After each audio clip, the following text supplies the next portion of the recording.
నమస్తే. ప్రస్తుతం మనతో పాటు సీనియర్ జర్నలిస్ట్ జయదేవ్ ఉన్నారు. ఆయనతో మాట్లాడదాం. నమస్తే సార్. చంద్రబాబు నాయుడు గారికి Z+ కేటగిరీ ఇంకా సెక్యూరిటీ పెంచుతున్నారు అని చెప్పేసి వార్తలు వస్తున్నాయి. ఎందుకు వస్తుండొచ్చు? అంటే ఇంటెలిజెన్స్ నుంచి ఏమన్నా సమాచారం వచ్చి ఉండొచ్చా? ఏమైనా థ్రెట్ ఉన్నట్టు, లేకపోతే ఇంకేమైనా ఎందుకు ఏ కారణం వల్ల పెంచుండొచ్చు అనుకుంటున్నారు? ఒకటి మీరన్నట్టు థ్రెట్, ఇబ్బందికర పరిస్థితులు. ఎందుకంటే రేపు కౌంటింగ్ హడావిడిగా ఏవైనా జరగచ్చు, కొంతమంది తట్టుకోలేక అక్కసుతో ఆవేశంగా ఏదైనా చేయొచ్చు. రెండోది ఆయనే వస్తాడు కాబట్టి ఒక ముఖ్యమంత్రి హోదాలో ప్రతిపక్ష నేతగా ఉండేది వేరు, ముఖ్యమంత్రికి కాబోయే ముఖ్యమంత్రికి ఉండేది వేరు కాబట్టి అలా అయినా అయ్యుండొచ్చు. కాకపోతే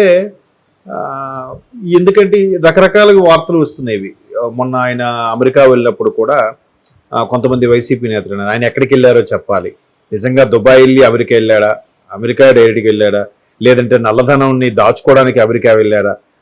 మా నాయకుడు జగన్మోహన్ రెడ్డి ఎక్కడికి వెళ్ళారు, ఎన్ని రోజుల క్యాంపు, ఎప్పుడు వస్తున్నారు, అన్ని డీటెయిల్గా చెప్పాము. బట్ మీరు అలా చెప్పట్లేదంటే మీకు ఏదో ఇది ఉంది అని రకరకాలుగా.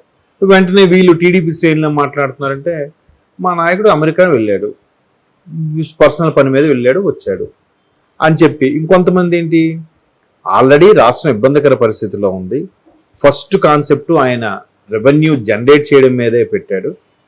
సో ఆల్రెడీ రాష్ట్రం అప్పుల్లో కూరుకుపోయిన నేపథ్యంలో కేవలం పథకాలకే పెట్టి అభివృద్ధి కానీ, ఉద్యోగం సంబంధించి కానీ, మరే ఇతర వాటి మీద అంటే వాటర్ ప్రాజెక్ట్స్ కానీ, వ్యవసాయం సంబంధించి కానీ దేని మీద కూడా దృష్టి పెట్టలేదు. కాబట్టి వాటన్నిటికీ అవసరమైన ఫండ్స్ వాటన్నిటికీ అవ్వాలి, లేదంటే ఎన్ఆర్ఐల ద్వారా ఇక్కడ కంపెనీలు పెట్టించడం, వాళ్ళందరినీ ముందుగానే ప్రమాణ స్వీకారానికి ఆహ్వానిస్తూనే మీరు వచ్చి పెట్టుబడి పెట్టాలి అనే ఉద్దేశంలో ఆయన అక్కడికి వెళ్ళి కలిశారని, గ్రౌండ్ వర్క్ ఎప్పటి నుంచే స్టార్ట్ చేసుకున్నారన్నట్టు కూడా టీడీపీ ఏం చెప్తున్నారు.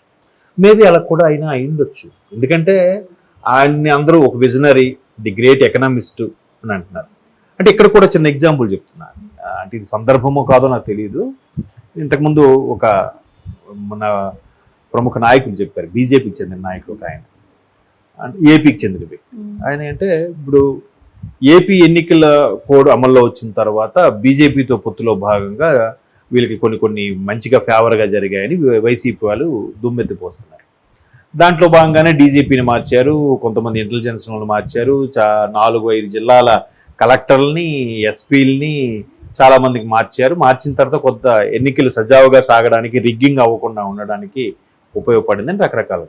మరి ఎంతమందిని మార్చుతున్నారు, సిఎస్ ఎందుకు మార్చలేదు అనేది ఒక ప్రశ్న చేస్తే ఆయన ఏం చెప్పారంటే, ఆ నాయకుడు, మీకు అదేనండి సిబిఎన్ గారు స్ట్రాటజీ అలాగే ఉంటుంది, ఎంతమంది మార్చినా సిఎస్ గారు మార్చితే ఎట్లాగా, రేపొద్దున ప్రభుత్వం వచ్చిన తర్వాత ఈ సిఎస్ గారి ద్వారానే మ్యాక్సిమం అన్ని శాఖలకు కూడా నిధులు మళ్ళడం గట్రా అయి ఉంటుంది. మేబీ సిఎస్ గారిని మార్చాలని ప్రపోజల్ పెట్టకపోయి ఉంటారు. సిఎస్ గారి మీద కంప్లైంట్ వెళ్ళినా కూడా బలవంతం చేయకపోవడానికి సిబిఎన్ గారి స్ట్రాటజీ బహుశా అది అయ్యుండొచ్చు. ఎందుకంటే ఆ నిధులు మళ్లించడం, ఎక్కడ అవకతవకలు జరిగాయి, ఎక్కడ ఏది ఉంది ఏంటి అన్నీ కూడా సిఎస్ గారి త్రూ జరుగుతాయి, అంతే కదా. సిఎస్ అంటే స్టేట్ అడ్మినిస్ట్రేషన్ అంతా కూడా ఆయన ఆధ్వర్యంలో, ఆయన చేతిలో ఉంటుంది. సో ప్రభుత్వం మారిన తర్వాత సిబిఎన్ గారు సీఎం అయిన తర్వాత అప్పుడు ఆయన ద్వారా ఏంటేంటి జరిగాయి, ఎక్కడెక్కడ అవకతవకలు జరిగాయి, ఎక్కడెక్కడ ఏ నిధులకు సంబంధించి ఏం వెళ్ళింది, ఎదుదారి మళ్ళింది, దేన్ని ఎక్కడ దాచిపెట్టారు, దేన్ని ఎక్కడ ఎట్లా సద్వినియోగపరిచారు, ఇవన్నింటినీ కూడా మళ్ళీ డీటెయిల్స్ లెక్కలు తెలియాలంటే ఈయన ఉండాలండి.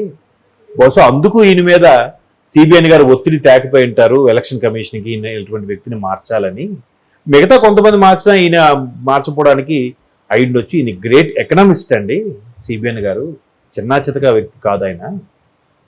సో అట్లాగా ప్రతిదీ కూడా ఇంత వయసులో కూడా యాక్టివ్గా తిరగడం. ఇప్పుడు ప్రతిపక్ష అక్కడ ప్రభుత్వం ముఖ్యమంత్రిగా ఉన్న జగన్మోహన్ రెడ్డి గారు రోజుకి 2-3 సభలు పెడుతుంటే ఈయన కూడా ఈ వయసులో కూడా 2-3 సభలు, ఈయన వయసు అయిపోయిందని కామెంట్స్. బట్ ఈయన ఆ చైతన్య రథం పైకి ఎక్కుతున్నాడుగా, వారాహి రథం పైకి ఎక్కుతున్నాడుగా. మెట్లు ఎక్కలేకపోతే ఇంకెక్కలేదంటే మెల్లిగా ఆ గతంలో ఎవరు కరుణానిధి గారిని ఎట్లాగే ట్రాలీ మీద తీసుకెళ్లేవారు, ఆయన ఎక్కడ కూడా లిఫ్ట్ చేసి పెట్టేవారు. అలా ఏం చేయట్లేదుగా, ఆయన పైన ఆయనే చేసుకుంటున్నాడు. ఆయన హుషారుగా తిరుగుతున్నాడు, 3-4 సభల్లో మాట్లాడుతున్నాడు. మొన్న మంచి ఎండలు, అంత ఎండల్లో కూడా గొంతు చించుకొని మాట్లాడటం, విమర్శించడం ఇవన్నీ చేస్తున్నారుగా. సో ఆయనే వస్తారనే నేపథ్యంలో సెక్యూరిటీ భద్రత పెంచారు అనేది కూడా ఒక వాదం ఉంది. మరోవైపు వైసీపీ వాళ్ళు కూడా ఏమంటున్నారు, జగన్మోహన్ రెడ్డి సీఎం, ఆల్రెడీ వైజాగ్లో ఏర్పాట్లు జరిగిపోతున్నాయి, ఆయన ఎవరో ఒక యాంకర్ ఉంటారు, కొట్టండి చప్పట్లు, వెయ్యండి ఏలలు అని ఏవో రకరకాలుగా. రేపు ఉదయం 10-11 కల్లా ఈ కొట్టండి చప్పట్లు ఏవో తెలిసిపోతాయి, క్లారిటీ ఉంటుంది. మేబీ ఈయన నిజంగా కొట్టడం అవుతుందో లేదంటే చంద్రబాబు కోసం కొట్టడం అవుతుందో క్లారిటీ వస్తుంది. ఎందుకంటే ఎప్పుడైతే ఆయన అరెస్ట్ అయ్యాడో సానుభూతి పెరిగింది, టీడీపీ జనసేన కలిసిపోవడానికి అది మార్గం సుగమమైంది. అప్పుడు ఇందాక ముందు ఎన్డీటీ ఇండియా టుడే కానీ అలాగే ఆర్టీవీ అనే డిజిటల్ ఛానల్ ఉంది, వాళ్ళు రవిప్రకాష్ గారికి సంబంధించి వాళ్ళు ఇచ్చిన ఎగ్జిట్ పోల్స్ కూడా ఏం చెప్తున్నాయి, కేవలం కూటమికి ఇమేజ్ పెరగడానికి ప్రధాన కారణం చంద్రబాబు గారి అరెస్టు. దాని తర్వాత కూటమిలో ప్రతిదీ కూడా ఒక హైప్ వచ్చేసింది. ఒక్కసారి సైలెంట్గా ఉన్న శ్రేణులన్నీ కూడా బాగా హైపర్ యాక్టివేట్ అయిపోయాయి టీడీపీ శ్రేణులు. తర్వాత ల్యాండ్ యాక్ట్ ఒకటి ఇష్యూ వచ్చింది, అది ప్రభుత్వం మా పత్రాలు మేము మా ల్యాండ్ మేము అమ్ముకోవాలన్నా ప్రభుత్వ పర్మిషన్ తీసుకోవాలా, మా పత్రాలను వాళ్ళ దగ్గర ఉంటాయా అంటే మేబీ అది యాక్ట్ అలా కాకపోవచ్చు, బట్ అది ఆ అపోహలోకి వెళ్ళడం కూడా మైనస్ అవ్వడం. ఇళ్ల స్థలాలు ఇచ్చారట, ఇళ్ల స్థలాలు కూడా కేవలం 60 గజాల స్థలాలే ఇచ్చారు, కానీ అంటే ఒక సెంటు భూమి కన్నా కొంచెం ఒక 10-12 గజాలు ఎక్కువ ఉంది తప్ప దానిలో మనం ఏం చేసుకుంటాం అదొక అసంతృప్తి. అభివృద్ధి అనేది లేదు, రోడ్లు అధ్వానంగా ఉన్నాయి, ఉద్యోగాలు లేవు, ఉద్యోగులు కూడా ప్రభుత్వ ఉద్యోగులు బాగా ఇదిగా ఉన్నారు.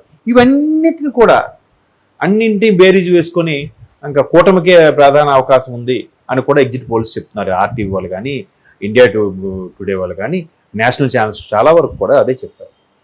సో అలాంటి సందర్భంలో మరి కూటమి వస్తుంది అనుకున్నప్పుడు ఇంతకుముందు కూడా ఏదో పార్టీ ఆఫీస్ కూడా విజిట్ చేశారండి చంద్రబాబు గారు, వీడియో చూశారు. ఇక జనాలు ఇప్పుడు పార్టీ ఆఫీసులో ప్రతిపక్ష నేతగా ఉన్నప్పుడు అంత జనాలు ఉండేవారు కాదు, ఇప్పుడు వరుసగా జనాలు విపరీతంగా మీద పడిపోతున్నారంట వచ్చి. యూట్యూబ్ ఛానల్స్తో సహా అందరూ కూడా వీడియోలు తీస్తున్నారు. అంటే రేపు మళ్ళీ ఈయనే వస్తారు అన్నట్టుగా కూడా మేబీ వీటన్నిటి దృష్ట్యా భద్రత పెంచుంటారు అని నేను అనుకుంటున్నాను. దాన్ని ఏ శ్రేణులకు సంబంధించిన వాళ్ళు పాజిటివ్గా చెప్పుకుంటారు కదా అట్లా. ఇంకో వైసీపీ వాళ్ళు కూడా ఇలా అనొచ్చు, ఎలాగ మేము వస్తాం కాబట్టి ఇంకా చంద్రబాబుని బతకనివ్వరా మా కార్యకర్తలు, అందుకే ఆయన భద్రత పెంచాము మేమే అని కూడా చెప్పుకోవచ్చు. ఎవరి వెర్షన్ వాళ్ళది, చూద్దాం ఏదైనా.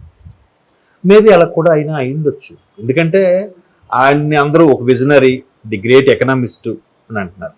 అంటే ఇక్కడ కూడా చిన్న ఎగ్జాంపుల్ చెప్తున్నా, అంటే ఇది సందర్భమో కాదో నాకు తెలియదు. ఇంతకుముందు ఒక మన ప్రముఖ నాయకులు చెప్పారు, బీజేపీకి చెందిన నాయకులు ఒక ఆయన, ఏపీకి చెందిన వ్యక్తి. ఆయన అంటే ఇప్పుడు ఏపీ ఎన్నికల కోడ్ అమల్లో వచ్చిన తర్వాత బీజేపీతో పొత్తులో భాగంగా వీళ్ళకి కొన్ని మంచిగా ఫేవర్గా జరిగాయని వైసీపీ వాళ్ళు దుమ్మెత్తిపోస్తున్నారు. దాంట్లో భాగంగానే డీజీపీని మార్చారు, కొంతమంది ఇంటెలిజెన్స్ వాళ్ళు మార్చారు, 4-5 జిల్లాల కలెక్టర్లని, ఎస్పీలని చాలా మందికి మార్చారు. మార్చిన తర్వాత కొంత ఎన్నికలు సజావుగా సాగడానికి, రిగ్గింగ్ అవ్వకుండా ఉండడానికి ఉపయోగపడిందని రకరకాలు. Okay sir, thank you.